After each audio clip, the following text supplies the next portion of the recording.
بسم اللہ الرحمن الرحیم۔ ناظرین کرام، آج کے پروگرام قصص الانبیاء میں ہم انشاءاللہ العزیز نبی پاک صلی اللہ علیہ وسلم کی ہجرت اور اس کے بعد مدنی زندگی کا احاطہ کریں گے اور اس میں اہم واقعات ان کو آپ کے سامنے لانے کی کوشش کریں گے۔ نبی پاک صلی اللہ علیہ وسلم مکہ سے جب روانہ ہوئے ہجرت کے ارادہ سے، تو اللہ تعالیٰ نے نبی پاک صلی اللہ علیہ وسلم کو اختیار دیا کہ اے پیارے، آپ اگر یثرب جانا چاہیں تو وہاں جائیں، اور اگر آپ بحرین جانا چاہیں تو وہاں تشریف لے جائیں۔ در حقیقت اللہ تعالیٰ انسانیت کو یہ بتانا چاہتا تھا کہ میں نے ہجرت کے بعد قیام کے لیے جو جگہ ہے اس کا تعین اور اس کا اختیار اپنے پیارے حبیب صلی اللہ علیہ وسلم کو دے دیا۔ تو نبی پاک صلی اللہ علیہ وسلم نے یثرب کا انتخاب فرمایا اور ہجرت کے بعد قیام کے لیے آپ نے یثرب کی طرف رخ کیا۔ نبی پاک صلی اللہ علیہ وسلم راستے میں غار ثور میں رکے، چونکہ دشمنان اور اعداء اسلام آپ کے تعاقب میں تھے اور انہوں نے نعوذ باللہ آپ کو گرفتار کرنے کے لیے بڑے بڑے انعام مقرر کیے ہوئے تھے، اور اس لالچ میں آ کے بڑے بڑے لوگ آپ کو تلاش کر رہے تھے۔ ان میں ایک سراقہ بھی تھے جو تلاش کرتے کرتے غار ثور تک پہنچ گئے تھے۔ جب غار ثور میں پہنچے تو حضرت ابو بکر صدیق رضی اللہ تعالی عنہ نے حضور صلی اللہ علیہ وسلم سے عرض کی کہ حضور سراقہ پہنچ گئے ہیں۔ تو نبی پاک صلی اللہ علیہ وسلم نے فرمایا کہ ابو بکر گھبراؤ نہیں، اللہ ہمارے ساتھ ہے۔ آپ نے اشارہ فرمایا، جس گھوڑے پر سراقہ بیٹھے تھے پہاڑ کے پتھروں نے سراقہ کے گھوڑے کو پکڑ لیا اور وہ ٹانگوں تک پہاڑ کے پتھروں میں دھس گیا۔ سراقہ نے معافی مانگی اور کہا کہ میں واپس چلا جاتا ہوں۔ حضور صلی اللہ علیہ وسلم نے اشارہ فرمایا تو سراقہ کا گھوڑا باہر نکل آیا۔ تھوڑی دیر واپس گئے، پھر آئے، پھر وہی سوچا، پھر پکڑنے کے ارادے سے حضور کے قریب جانے کی کوشش کی، پھر حضور نے اشارہ فرمایا، پھر زمین نے پکڑ لیا۔ 3 دفعہ ایسے کیا۔ جب تیسری دفعہ حضور صلی اللہ علیہ وسلم نے انہیں معاف کر دیا، چھوڑ دیا، سزا نہیں دی۔ جب سراقہ جانے لگے تو میرے آقا صلی اللہ علیہ وسلم فرمایا، سراقہ میں تو تیرے ہاتھ میں بادشاہ کسریٰ کے ہاتھوں کے کنگن دیکھ رہا ہوں تیرے ہاتھوں میں۔ سراقہ چپ کر کے چلے گئے، سوچتے ہوئے کہ حضور صلی اللہ علیہ وسلم مکہ سے تشریف لے جا رہے ہیں، راستے میں آپ ایک غار میں ٹھہرے ہوئے ہیں اور مجھے فرما رہے ہیں کہ ایک سپر پاور بادشاہ کے ہاتھوں میں جو کنگن ہے وہ تیرے ہاتھوں میں دیکھ رہا ہوں۔ چلے گئے۔ حضور صلی اللہ علیہ وسلم یہاں غار ثور میں قیام فرمانے کے بعد آپ وہاں سے نکلے اور سفر کرتے ہوئے آپ یثرب پہنچے۔ یثرب داخلے سے پہلے آپ نے مسجد قباء جہاں پر ہے وہاں آپ نے قیام فرمایا، اور وہاں سے پھر آپ روانہ ہوئے اور مدینہ شریف میں داخل ہوئے۔ جب حضور داخل ہوئے تو وہ مدینہ طیبہ بن گیا۔ حضور کے داخل ہونے سے پہلے اس کا نام یثرب تھا۔ یثرب کا معنی ہوتا ہے بیماریوں، پریشانیوں، دکھوں، تکلیفوں کا آماج گاہ، مگر جو ہی میرے آقا صلی اللہ علیہ وسلم کے قدم لگے وہ طیبہ بن گیا، خوشگوار بن گیا، صحت مند بن گیا، سبحان اللہ، حضور کی آمد کا پہلا فیض اس علاقے کو یہ ملا کہ وہ بیمار کر دینے والا علاقہ تھا، مگر میرے آقا صلی اللہ علیہ وسلم نے جب اس علاقے میں سانس لیا تو اللہ تعالیٰ نے اس علاقے کی آب و ہوا کو صحت مند کر دینے والا علاقہ بنا دیا۔ جب حضور داخل ہوئے تو بچیوں نے دف پر گا کر طلع البدر علینا من ثنیۃ الوداع وجب الشکر علینا ما دعا للہ داعی پڑھتے ہوئے حضور صلی اللہ علیہ وسلم کا استقبال کیا۔ اب ہر شخص کی خواہش تھی کہ حضور کی سواری میرے گھر کے سامنے رکے، تو حضور صلی اللہ علیہ وسلم نے جب صحابہ کرام کا اشتیاق دیکھا، شوق دیکھا، تو سوچا کیا فیصلہ کروں۔ آپ ابھی اسی سوچ میں تھے کہ آپ کی نظر آسمانوں کی طرف اٹھ گئی، تو اللہ تعالیٰ نے نبی صلی اللہ علیہ وسلم سے کہا کہ پیارے، اس اونٹنی کی باگیں اس کی گردن پر رکھ دو، جہاں ہم چاہیں گے اس کو بٹھا دیں گے۔ اونٹنی نے مدینے کا چکر لگایا، بالآخر حضرت ابو ایوب انصاری رضی اللہ تعالی عنہ جو میزبان رسول اول ٹھہرے، میزبان اول ٹھہرے، ان کے گھر کے سامنے جا کے رک گئی۔ تو حضور صلی اللہ علیہ وسلم وہاں سے اترے اور حضرت ابو ایوب انصاری کے گھر میں آپ نے قیام فرمایا، اور آپ کی خدمت و ضیافت حضرت ابو ایوب انصاری کے حصے میں آئی۔ حضور صلی اللہ علیہ وسلم نے مدینہ میں جو قبائل تھے ان کو اور انصار اور مہاجرین پر مشتمل ایک حکومت و ایک ریاست کا قیام عمل میں لائے، اور بالاتفاق سب نے نبی پاک صلی اللہ علیہ وسلم کو ریاست مدینہ کا سربراہ منتخب کر لیا۔ اور یہ ہو بھی کیسے سکتا تھا کہ امام الانبیاء والمرسلین جلوہ گر ہوں اور اللہ کے حبیب موجود ہوں تو کوئی سربراہ ریاست کوئی اور بن جاتا۔ تو حضور صلی اللہ علیہ وسلم ریاست مدینہ کے سربراہ بنے، تو اس کے بعد پھر آپ نے مسجد کے قیام کے لیے اعلان فرمایا، تو صحابہ کرام نے جوق تر جوق اس میں حصہ ڈالا، زمین خریدی گئی، پھر سب نے مل کے مزدوری کی، محنت کی، جس کے پاس جو کچھ تھا اس نے وہ دیا۔ پہلی مسجد نبوی حضور صلی اللہ علیہ وسلم نے اسے مکمل فرمایا۔ اب حضور صلی اللہ علیہ وسلم کے ساتھ مہاجرین آئے تھے، تو حضور صلی اللہ علیہ وسلم نے دنیا کی سب سے پہلی مواخات اور بے مثل و بے مثال ہونے میں سب سے آخری مواخات، بھائی چارے کا رشتہ قائم کیا، ایک مہاجر اور ایک انصاری کو آپس میں بھائی بنایا۔ جب انہیں آپس میں بھائی بنایا تو انصار نے مہاجرین کے لیے اپنے کاروبار میں حصہ کیا، اپنے گھروں کو تقسیم کیا، اپنے زراعت اور کھیتی کی زمینوں کو تقسیم کیا، اور انہیں اپنی زندگی میں برابر کا شریک کیا۔ سب کی مواخات قائم ہو گئی تو مولا کائنات سیدنا علی علیہ السلام نے عرض کیا، رسول اللہ صلی اللہ علیہ وسلم مجھے آپ نے کس کا بھائی بنانا ہے؟ تو میرے آقا صلی اللہ علیہ وسلم نے فرمایا کہ علی تو میرا بھائی ہے۔ تو مولا علی کی مواخات نبی پاک صلی اللہ علیہ وسلم نے خود اپنے ساتھ قائم کی۔ اللہ اکبر!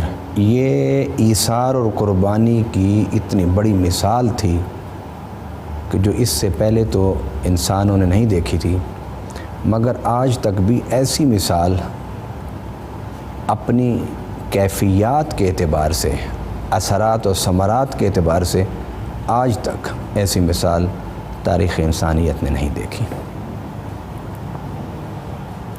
حضور صلی اللہ علیہ وسلم نے جب مدینہ میں مسجد بنائی تو پھر اذان کا آغاز ہوا۔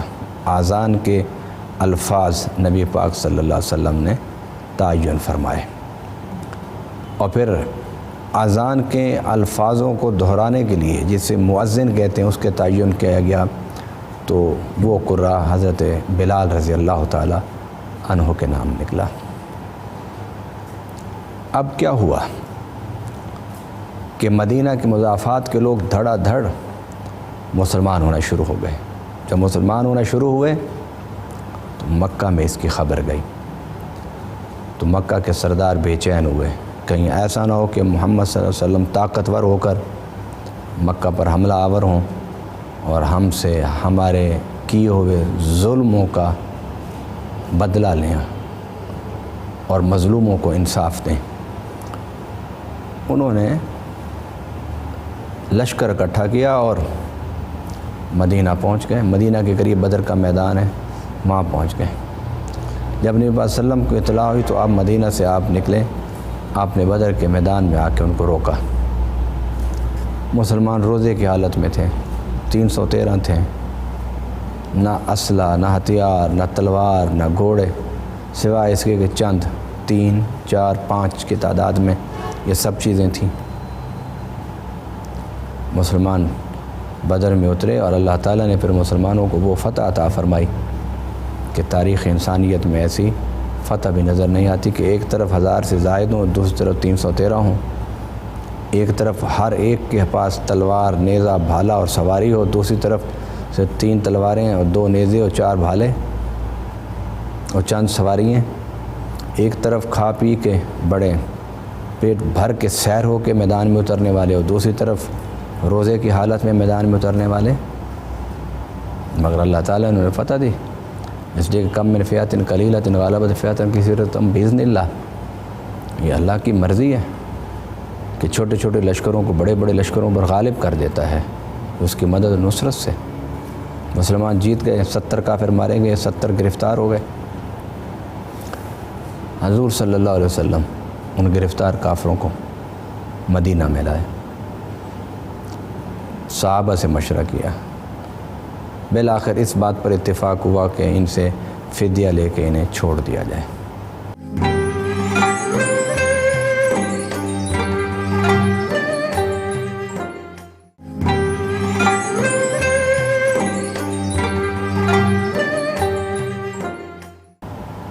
چھوڑ دیا جائے۔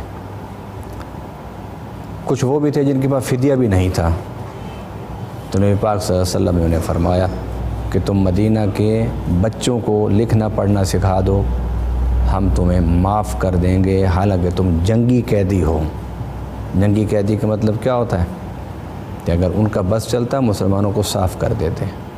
جنگ میں یہی ہوتا ہے نا، 2 لڑتے ہیں، دونوں میں سے ہر ایک کی یہ ہوتی ہے کہ ایک دوسرے کو مٹا دیں، ختم کر دیں۔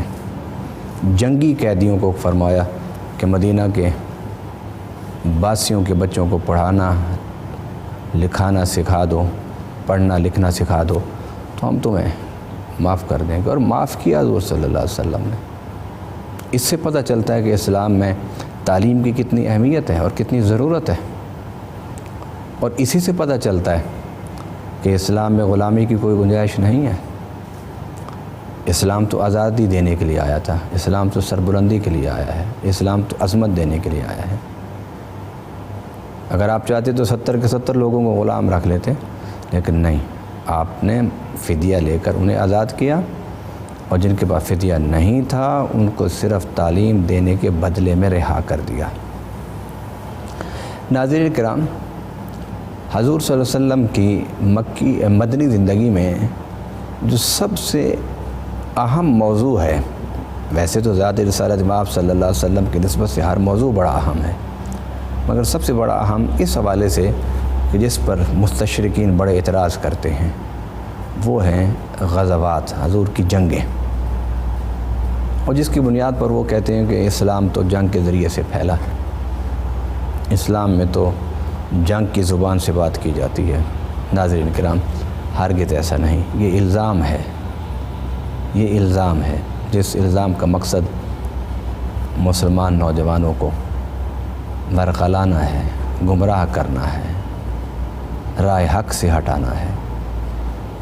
اگر اسلام جنگ کا مذہب ہوتا تو 13 سال مکہ میں حضور نے جنگ کیوں نہ کی؟ میں اکثر کہا کرتا ہوں کہ جنگ اگر حضور نہیں کر سکتے تھے تو خودکش حملے تو کرا سکتے تھے نا، کہ خودکش حملہ کرنے والا اکیلا جاتا ہے اور اس کا مقصد یہ ہوتا ہے کہ میں نے مرنا ہے اور مار دینا ہے۔ یہ بھی ایک جنگ ہے نا، خودکش حملے ایک جنگی حکمت عملی ہے۔ اگر اسلام میں جنگ کی گنجائش ہوتی اور اسلام نعوذ باللہ جنگی جنون پیدا کرتا تو مکی زندگی میں یہ واقعات تو ہو سکتے تھے، مگر حضور صلی اللہ علیہ وسلم نے ایک بھی واقعہ حضور صلی اللہ علیہ وسلم کی مکی زندگی میں ایسا نہیں ہے کہ کسی صحابی نے کسی پر حملہ کیا ہو، کسی صحابی نے کسی کو مارا ہو، کسی صحابی نے کسی پر اٹیک کیا ہو، نہیں۔ مدنی زندگی میں بھی 1 سال تو کوئی جنگ نظر نہیں آتی، دوسرے سال جنگ شروع ہو گئی۔ تو جنگ کس نے کی؟ مسلمانوں نے آغاز کیا۔ کس طرح مسلمانوں نے آغاز کیا؟ مسلمان تو مدینہ میں تھے، یہ تو مکہ سے چل کر آئے تھے، اور تقریباً 100 کلومیٹر کے فاصلے پر مسلمانوں نے مدینہ سے نکل کے ان کو روکا۔ گھر مسلمانوں کا اور یہ لڑنے کے لیے آ رہے ہیں، تو اسلام کہاں سے جنگ کی ترغیب دیتا ہے؟ جنگ کی ترغیب اسلام دیتا ہے۔ اس کی دلیل یہ بنتی کہ مسلمان مدینہ سے تیار ہو کے مکہ کے قریب جا کے جنگ کرتے، ایسا تو ہوا نہیں ہے۔ آپ اسلام کی ساری جنگوں کو دیکھ لیں۔ غزوہ خندق کہاں ہوا؟ مدینہ کے ارد گرد خندق کھود کے ہوا۔ احد، غزوہ احد کہاں پر ہوا؟ مدینہ سے چند کلومیٹر، 2، 2.5، 3 کلومیٹر کے فاصلے پر ہوا۔ احزاب کہاں ہوا؟ خندق کہاں ہوا؟ یہ سارے جو مشہور غزوات ہیں یہ کہاں لڑے گئے تھے؟ یہ سارے مدینہ کے قریب لڑے گئے تھے۔ اگر اسلام ابھارتا کہ جاؤ لوگوں پر حملہ کرو، ان کا مال لوٹو، ان کی جائیدادوں پر قبضہ کرو، انسانوں کو غلام بناؤ، علاقے فتح کرو، تو پھر تو یہ ساری جنگیں مدینہ سے دور ہونی چاہیے تھیں۔ یہ اوائل سال کی جو جنگیں تھیں یہ ساری مدینہ میں یا مدینہ کے قریب لڑی گئیں، اور جو پہلی جنگ جس کی اجازت قرآن نے دی ہے، آپ اس کے الفاظ پر غور فرما لیں، اس الفاظ کو سمجھ لیں۔ پھر اگر اعتراض آپ کا بنتا ہے کہ اسلام جنگی جنون پیدا کرتا ہے اپنے پیروکاروں میں، تو پھر سوال کیجئے گا، ہم جواب دیں گے۔ قرآن میں اللہ تعالیٰ نے فرمایا اُذِنَ لِلَّذِينَ يُقَاتِلُونَ بِأَنَّهُمْ ظُلِمُوا، اجازت دی جاتی ہے ان کو کہ جن پر ظلم کیا گیا کہ وہ اپنے آپ کو خودکشی سے بچانے کے لیے وار کریں نہیں، وار کو روکیں۔ تو بدر کے میدان میں مسلمانوں نے وار نہیں کیا۔ آپ پوری بدر کے واقعات کو دیکھ لیں، پڑھ لیں، مسلمانوں نے پہلے نہیں وار کیا، مسلمانوں نے پہلے تلوار نہیں اٹھائی، انہوں نے حملہ کیا، مسلمانوں نے اس کو روکا۔ دوسری بات، آپ یہ تو پہلی اجازت ہے نا، دوسری بات اسلام کے فلسفہ غزوات کو سمجھنے کے لیے ضروری ہے کہ اگر اسلام جارح ہوتا، جارحیت کا درس دیتا، تو پھر حضور صلی اللہ علیہ وسلم کے یہ فرامین، ان سے کیا نتیجہ نکالو گے کہ حضور صلی اللہ علیہ وسلم نے جہاد پر روانہ کرتے ہوئے صحابہ کرام سے کہا کہ کسی بوڑھے کو نہیں مارنا، کسی بچے کو قتل نہیں کرنا، کسی عورت پر ہاتھ نہیں اٹھانا، اور اگر کوئی لڑنے والا لڑائی کے دوران تلوار پھینک دے اس کو معاف کر دو۔ اسلام کا جو فلسفہ جہاد ہے اس میں یہ جو ہدایات ہیں ان کو بھی پڑھ لیں آپ، جس سے میرے آقا صلی اللہ علیہ وسلم نے فرمایا کہ تم دشمن کی سرزمین سے گزر رہے ہو تو دشمن کے باغات کو مت خراب کرو، نہیں کرنا، کھیتی نہیں ان کی اجاڑنی، ان کے کنووں کو نہیں برباد کرنا، ان کے جانوروں کو نہیں مارنا، ان کے جانوروں کو اپنے ساتھ لے کر نہیں جانا۔ یہ اسلام کا فلسفہ جہاد ہے۔ ہاں اگر اسلام یہ کہتا کہ راستے میں جو کھیت آئیں ان کو برباد کر دو، درختوں کو کاٹ دو، جانوروں کو ہانک لو، عورتیں ملیں، مرد ملیں، بچے ملیں، ان کو ذبح کر دو،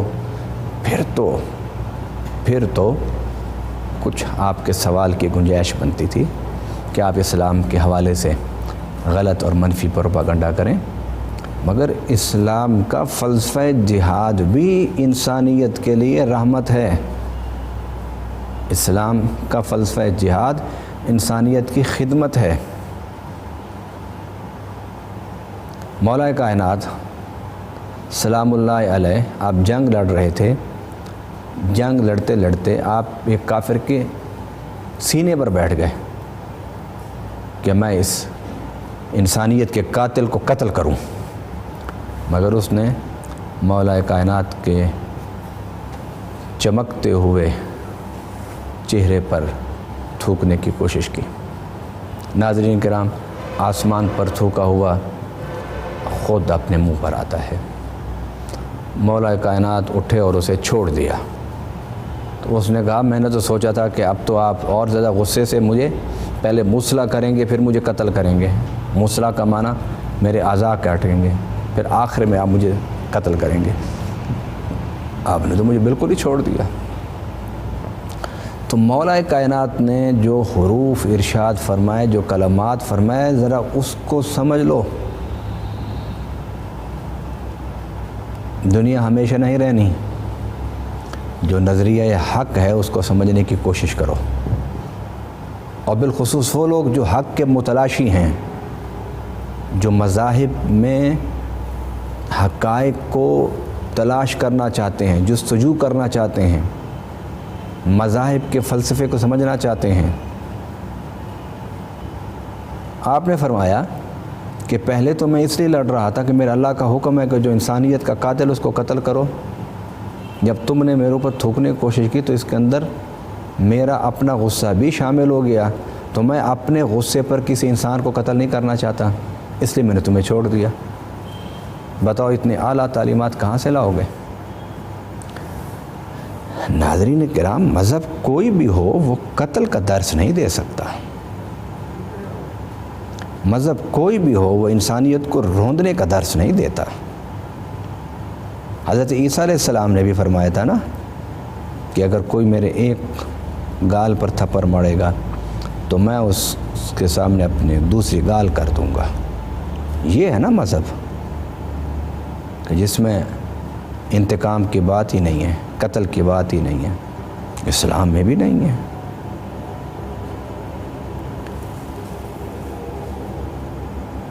اسلام درس نہیں دیتا قتل کا، اس کو یاد کیجئے۔ مگر جو لوگ آئے اور مسلمانوں کو قتل کرنا چاہتے تھے، مسلمانوں نے ان سے دفاعی جنگ لڑی ہے۔ کیا دفاعی جنگ بھی جائز نہیں ہے؟ دفاعی جنگ کی بھی اجازت نہیں ہے کہ جو آئے آپ کو مار جائے اور ختم کر جائے، بس ٹھیک ہے۔ اس کو تو اسلام نے خودکشی کہا ہے۔ اسلام نے ساری جنگیں دفاعی جنگیں لڑی ہیں، جاہر جنگ اسلام میں نہیں ہے۔ اسلام کے فلسفہ جہاد کو سمجھنا چاہتے ہو تو فتح مکہ کو ہی دیکھ لو۔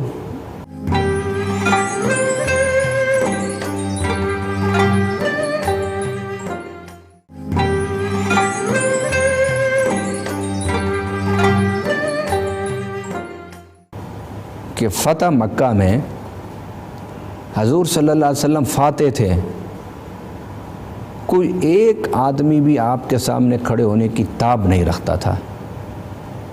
آپ مکہ میں داخل ہو رہے ہیں اور سر آپ کا شکرانے میں جھکا ہوا ہے۔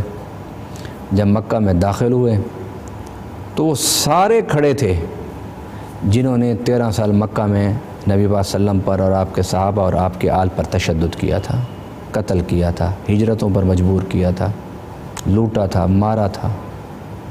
پھر احد میں آئے، پھر بدر میں آئے، خندق میں آئے، احزاب میں آئے، تبوک میں آئے، سارے قاتل موجود تھے اور سر ان کے جھکے ہوئے تھے۔ تو میرے آقا صلی اللہ علیہ وسلم نے فرمایا بتاؤ آج میں تمہارے ساتھ کیا کروں؟ انہوں نے کہا انتا کریم وابن کریم، آپ خود بھی کریم ہیں اور کریم باپ کے بیٹے ہیں، ہمیں آپ سے رحمت، شفقت، پیار، محبت کی امید ہے۔ اب حضور چاہتے تو ایک ایک سے بدلہ لے سکتے تھے، مگر آپ نے کیا فرمایا؟ آپ نے فرمایا لا تثریب علیکم اليوم اذهبوا فانتم الطلقاء، جاؤ میں تم سب کو آزاد کرتا ہوں، آج کوئی انتقام تم سے نہیں لیا جائے گا۔ ناظرین کرام، اسلام کے فلسفہ جہاد اور غزوات کو دیکھ کر اسلام پر جارحیت کا الزام لگانے والوں کو کبھی تھوڑے وقت کے لیے انصاف کے ساتھ فتح مکہ کو ہی پڑھ لینا چاہیے، کہ جس میں حضور صلی اللہ علیہ وسلم پوری طرح غالب ہو چکے تھے۔ یعنی فتح مکہ وہ فتح تھی کہ جس کے بعد کوئی ایسا قابل ذکر جگہ ہی باقی نہیں تھی، پورا جزیرۃ العرب فتح ہو چکا تھا۔ اور جزیرۃ العرب کے فتح ہونے کی وجہ سے ہی اہل مکہ میں جو اسلام کے دشمن تھے انہوں نے سر کو جھکایا تھا کہ اب ہم اسلام کی طاقت کے ساتھ ٹکرا نہیں سکتے، اسلام کے ساتھ ٹکر نہیں لے سکتے، اسلام کے ساتھ الجھ نہیں سکتے، مسلمانوں کا مقابلہ نہیں کر سکتے۔ یعنی مسلمانوں کے مقابلے میں جو کفر و شرک کی قوت تھی وہ ختم ہو گئی تھی۔ اور اگر حضور صلی اللہ علیہ وسلم فتح مکہ کے بعد مکہ میں ان سب سے بدلہ لینا چاہتے تو کوئی بھی مسلمانوں کو روکنے والی طاقت نہیں تھی۔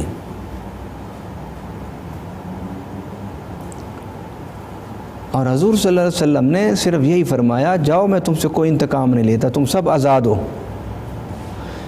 کیا اس مذہب کو آپ جارے مذہب کہتے ہیں کہ جس مذہب کے بانی، ہادی، پیغمبر اور رسول 23 سال جن سے تکلیفیں اٹھاتے رہے، انہیں 23 منٹ بھی ذہنی اذیت نہیں دی اور آپ نے ان کی آزادی کے حکم جاری کا فرما دیا۔ آپ اگر تھوڑا سا اس حکم کو لیٹ کرتے تو انہیں ذہنی اذیت اور تکلیف رہتی، مگر آپ نے یہ بھی ان کو نہیں دی۔ اور وہ واقعہ کہ حضور صلی اللہ علیہ وسلم آرام فرما ہیں، صحابی نے آ کر حضور صلی اللہ علیہ وسلم کو اٹھایا کہ حضور نماز کا وقت ہے، تو جب آپ اٹھنے لگے تو آپ کی قمیص پر بلی سوئی ہوئی تھی۔ آپ صلی اللہ علیہ وسلم نے اس بلی کو نہیں اٹھایا، وہاں سے اپنے کپڑے کو کاٹ دیا اور جا کر نماز پڑھی۔ یعنی جو رحمت للعالمین اپنی قمیص کو کاٹ دے اور بلی کو نہ اٹھائے، کیا وہ ذات عظیم ایسا نظریہ حیات دے گی کہ جس میں انسانوں کے گردنوں کو کاٹ دیا جائے، ان کے گھروں کو اجاڑ دیا جائے؟ اسلام ایسا فلسفہ جہاد نہیں پیش کرتا۔ ہم نے اسلام کے حوالے سے منفی پروپیگنڈا کرنے کے لیے اس قسم کی باتوں کو جوڑنا، نکالنا اور اس کی اشاعت کرنا شروع کر دی اپنے صرف مفادات کے لیے۔ کوئی شخص بھی اپنا ہو یا پرایا اگر یہ کہے کہ اسلام جارحیت سکھاتا ہے یا جار مذہب تھا، میں اس کے ساتھ متفق نہیں ہوں، اور یہ اتفاق نہ کرنا دلائل و براہین کی بنیاد پر ہے۔ ناظرین کرام، حضور صلی اللہ علیہ وسلم مدینہ میں تھے، ایک شخص آ گیا، اس نے کہا کہ میں آپ کے پاس مہمان ٹھہرنا چاہتا ہوں۔ میرے آقا صلی اللہ علیہ وسلم فرمایا ٹھہرو۔ روایات میں آتا ہے کہ حضور صلی اللہ علیہ وسلم نے اسے اپنا بستر مبارک دے دیا، تو وہ اس بستر پر بیٹھا اور اس نے کہا کہ میں تو بھوکا اور پیاسا بھی ہوں۔ تو حضور صلی اللہ علیہ وسلم نے خود بکریوں کا دودھ نکالا اور اسے پلایا، پھر آپ تشریف لے گئے۔ صبح جب آپ آئے تو روایات میں موجود ہے کہ حضور صلی اللہ علیہ وسلم کے بستر مبارک پر اس نے غلاظت کر دی۔ حضور صلی اللہ علیہ وسلم نے پانی کا برتن پکڑا اور اسے دھونے لگے تو صحابہ کرام بھاگے، انہوں نے کہا یا رسول اللہ ہم دھوتے ہیں۔ تو میرے آقا نے فرمایا میرا مہمان تھا، میرا بستر ہے، میں خود دھوؤں گا۔ وہ کہتا ہے کہ میں تھوڑی دیر آگے گیا، پھر میں نے کہا ذرا باہر واپس جا کے دیکھوں تو صحیح کہ مسجد نبی میں کیا تماشا لگا ہوا ہوگا، لوگ مجھے کوس رہے ہوں گے۔ جب وہ واپس آیا تو اس نے دیکھا کہ صحابہ کرام نے پاک صلی اللہ علیہ وسلم سے وہ بستر دھونے کی درخواست کر رہے کہ حضور ہم دھوتے ہیں، اور حضور فرما رہے نہیں میں خود دھوؤں گا۔ اتنے میں اس کے دل کی کائنات بدل گئی، وہ آگے بڑھا اس نے حضور صلی اللہ علیہ وسلم سے برتن بھی پکڑ لیا، بستر بھی پکڑ لیا۔ اس نے کہا حضور آپ کلمہ پڑھا کے میرے اندر کو صاف فرما دیں، یہ بستر میں نے گندا کیا تھا، میں ہی اسے دھوؤں گا،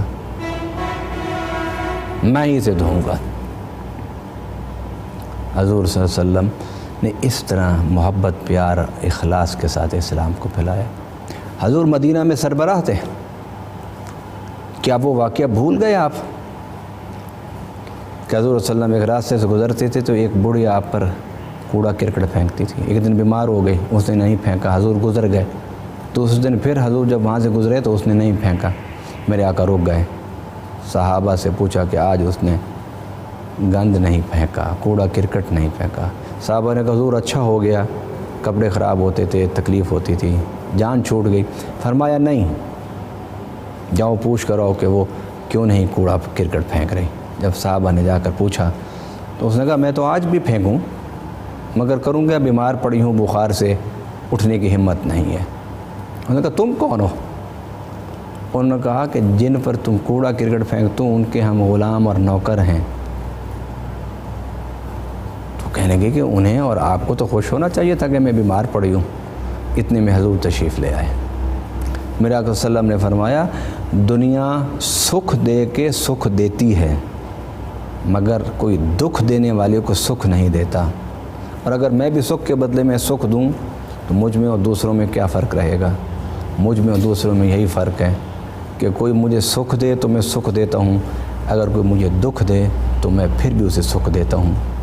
میں اس لیے تیری اس زیادتی کو برداشت کرتا تھا کہ جب تو مجھ پر کوڑا کرکٹ پھینکتی تھی تو اندر سے خوش ہوتی تھی، تکلیف مجھے ہوتی تھی، تو خوش ہوتی تھی۔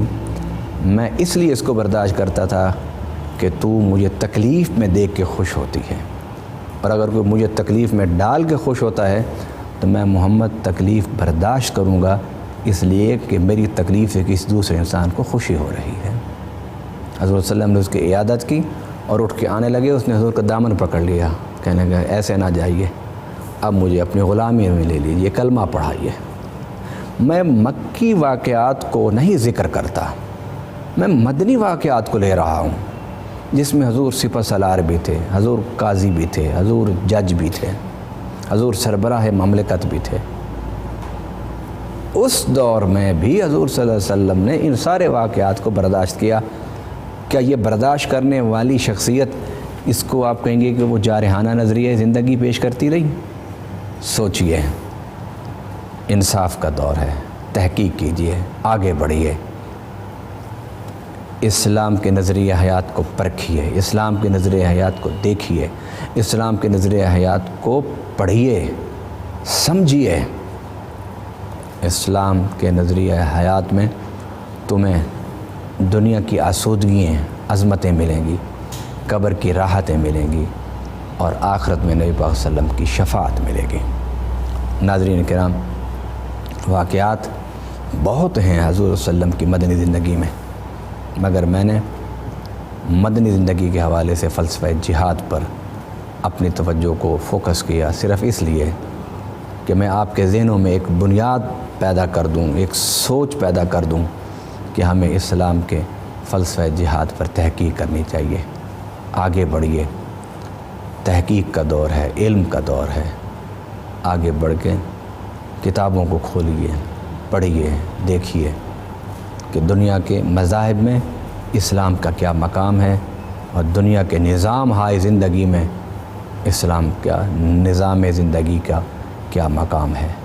انشاءاللہ تعالی مجھے امید ہے کہ اگر آپ نے غیر جانبدار ہو کر اسلام کے نظریہ حیات کو پڑھا تو اللہ تعالیٰ آپ کو بہت ساری سعادتوں سے سرفراز فرمائے گا، اور آپ کی جھولیوں کو برکتوں سے اللہ بھر دے گا۔ اللہ تعالیٰ ہم سب کو نبی پاک صلی اللہ علیہ وسلم کی ریاست مدینہ کے ابدی اور روشن جو اصول ہیں ان کو اپنانے کی توفیق عطا فرمائے۔ وما علینا الا البلاغ المبین۔